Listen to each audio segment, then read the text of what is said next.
Hi, welcome to my channel. Another question is the fact that Kyiv has not already fallen a positive sign for Ukraine? The answer is by Alex Mann with 1.3k of votes.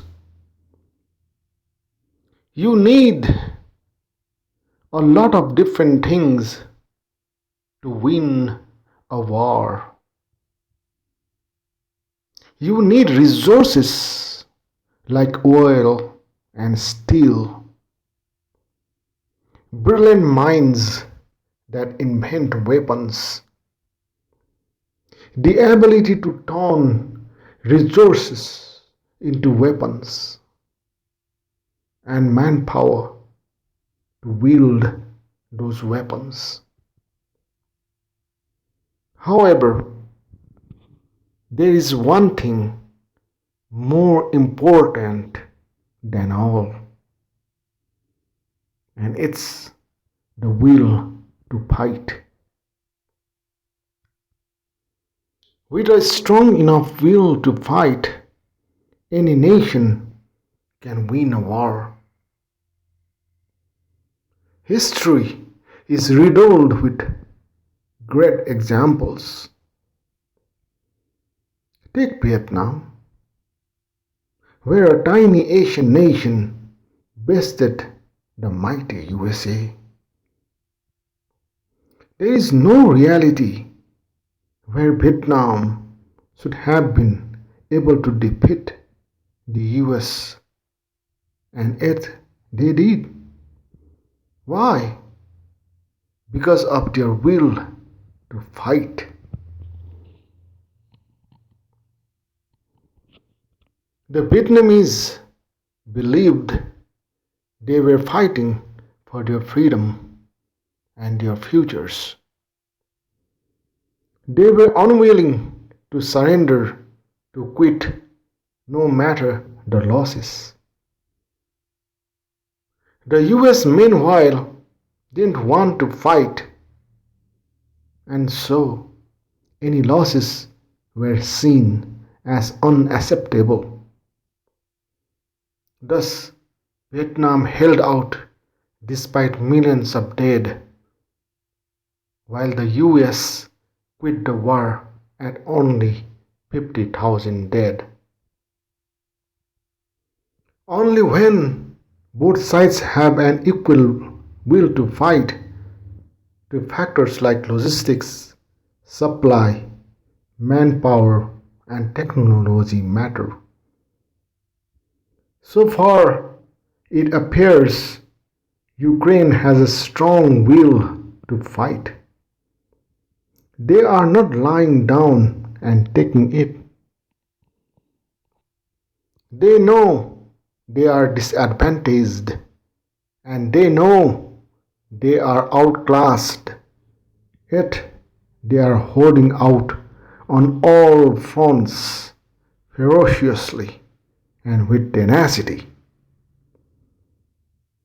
The Ukrainian president is telling residents of Kyiv to make Molotov cocktails, while young people organize the beginnings of resistance cells.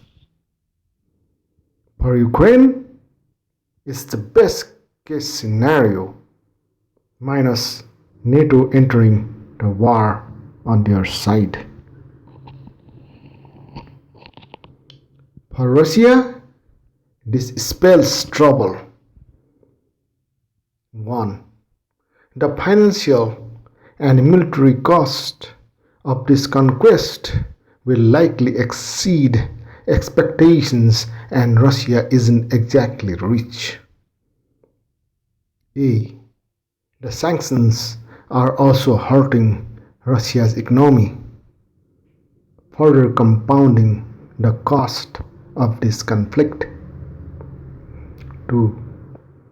The fact Russia is being resisted effectively means their image as the second strongest army on earth is being tested. A. If Russia loses, they will take a huge hit to their military and national prestige. It will shake them deeply.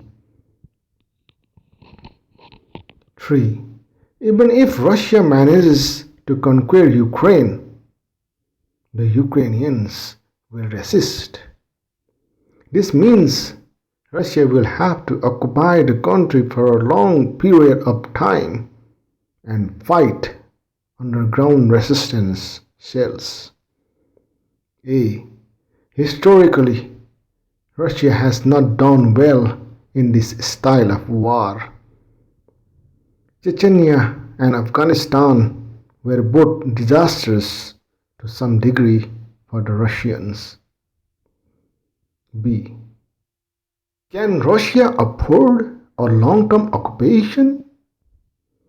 Sanctions may stay in place for the duration of the occupation. C. Does occupation risk an expansion of this war? If we hear horror stories about Russian brutality against Ukrainians, may it start to push NATO and Europe into militarily siding with Ukraine and pushing Russia out of the region? Number 4. Putin has gambled everything on this invasion.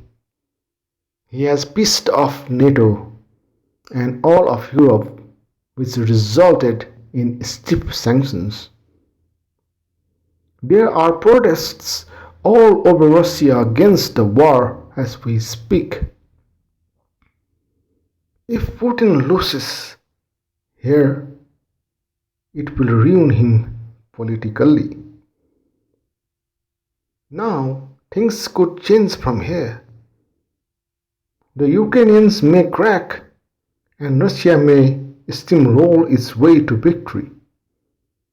Or this could become a slug for Russia and end up becoming Putin's nightmare. This is the end of this answer. Thanks for watching.